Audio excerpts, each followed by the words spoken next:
So what is this 3-to-1 challenge? Well, it's pretty simple, really. Now, I've been a photographer for more than 40 years, and in that time, I've shot a ton of different genres. But even if you've only been photographing for a couple of years, chances are you've tried out a handful of different photography genres. So the way this 3-to-1 challenge works is this. You pick 3 different genres of photography, and your aim is to get 6 worthy images across those 3 genres in one trip or one outing. So that's 3 photos from one genre, 2 from another, and 1 from another. The purpose of this, for me at least, is fundamentally twofold. Number one, if I do anything long enough, I start to get a bit stale. So the idea of this challenge is to view each scene through the prism of 3 different types of photography, rather than just one, and to create images in each of those genres. So in my case, in Postcard Perfect Queenstown, that meant seeing beyond landscape photography, which was the whole reason that I went there, to an additional 2 genres of photography. So think of it like a visit to your favourite restaurant. Rather than filling up on the 500-gram Scotch fillet, you instead choose the 220-gram sirloin, thus allowing you room for an entree and a dessert as well. So that's the first purpose. The second purpose is to remind yourself that often the best images come from the less obvious, and to expose yourself to the possibility of those less obvious things happening so that you can capture them. Take this place, for example. I mean, there are beautiful mountains and lakes everywhere, and they've all been photographed a zillion times. So by adding 2 other genres into the mix, I am essentially gifted opportunities to capture the serendipitous, something unexpected. We'll see if that actually happens on this trip, but I think the principle holds true. So the question is, which genres should you pick? Well, that's the beauty of this challenge. I mean, you can pick whatever the heck you want. The only thing that I would say is that you really want to pick 3 genres that can actually work together on a single outing or a single trip. For this trip, I picked landscape photography, automotive photography, and portraiture because, well, I was in a stunning landscape that was conducive to landscape photography. That's the whole reason I went there. But I also had a vehicle that I rented for the duration of the trip, and I had 2 potential portrait subjects with me, my wife and my son. I could have also picked, say, astrophotography, architectural photography, or macro, but I couldn't have picked, say, corporate, advertising, or a motor racing event, unless I specifically planned to go to a motor racing event while I was there. So here's why I picked these 3 particular genres. Out of all the different types of photography I've done over the years, I'd say the landscape photography has given the greatest moments of pleasure because it's always allowed me to slow down, to de-stress, and to enjoy some quiet time in nature, which I think is something that we all need from time to time. Shooting cars, on the other hand, is kind of less therapeutic, less relaxing than landscapes, particularly if you're trying to shoot cars in the landscape, because then you're dealing with competing priorities and for 2 different genres, and each of them are vying for priority when you shoot them. Shooting cars in a landscape creates a whole bunch of additional challenges with respect to vehicle placement, composition, lighting, reflections, all that kind of stuff. More often than not, you're trying to get one part of the image right, or one genre within the image right, the car, but then it's impacting in a negative way the landscape, the surrounding landscape that you're trying to capture as well. So getting both together right is extremely challenging, but when you pull it off, it's hugely rewarding, and I hardly ever manage it.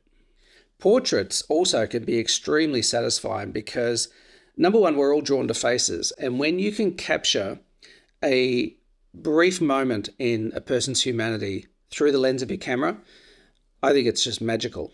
Incidentally, the gear I used on this trip was my Hasselblad X2D, along with the XCD 45P, which is around about 35mm in full frame equivalent.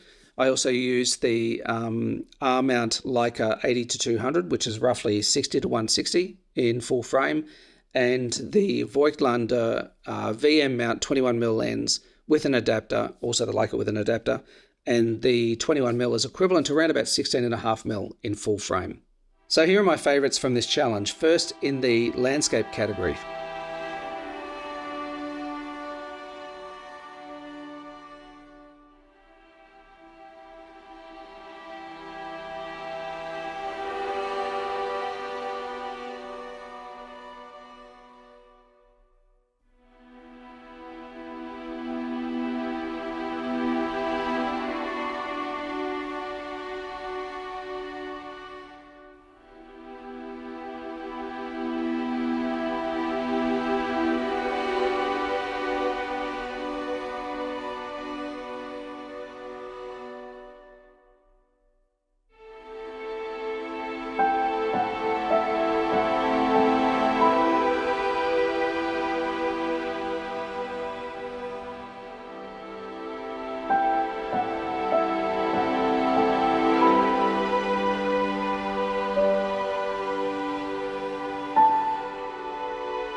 sit over here. I'm just going to check out the writing on your hands, please. Alrighty, mate. So you just got to make sure that you're jumping head first today, okay? Have you got any questions so far? No. Yes. Alright, mate. Just keep those knees together for me, okay?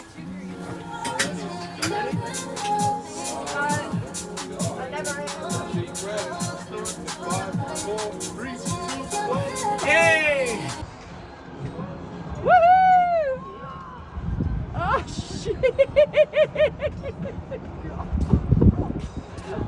Wonder how many people throw up. I'm about to. You're only watching. It's throwing up.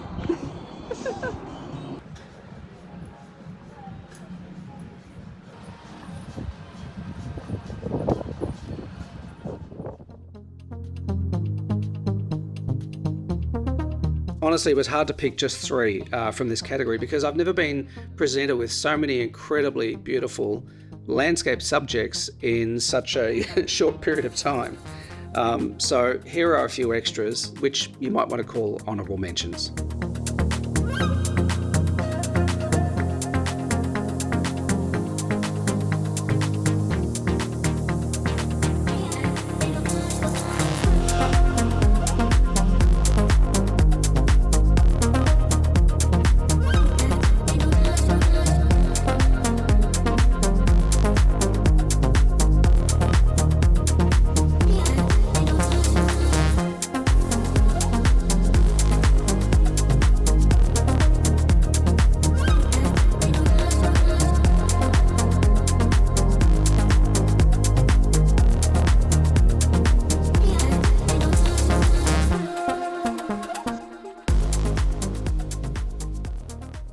Next, in the automotive category, these are my two favourites.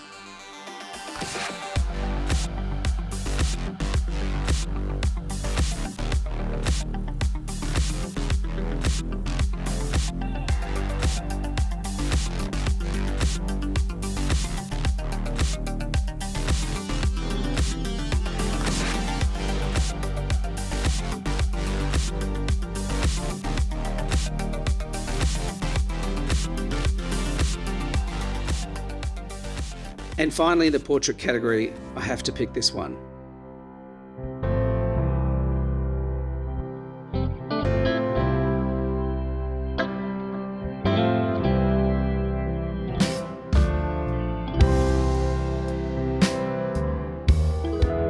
But it's hard to pick just one because I love these two people to death. So here are a few alternatives as well.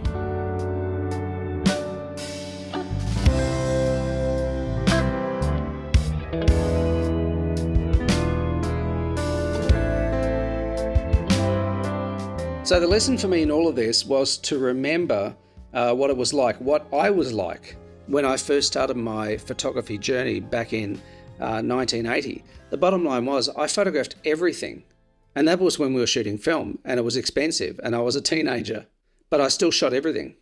And the point is, when I had my first story and photos published in Trail and Track magazine, which was a dirt bike magazine, back in 1984, I didn't then just go on to call myself a motorcycle photographer.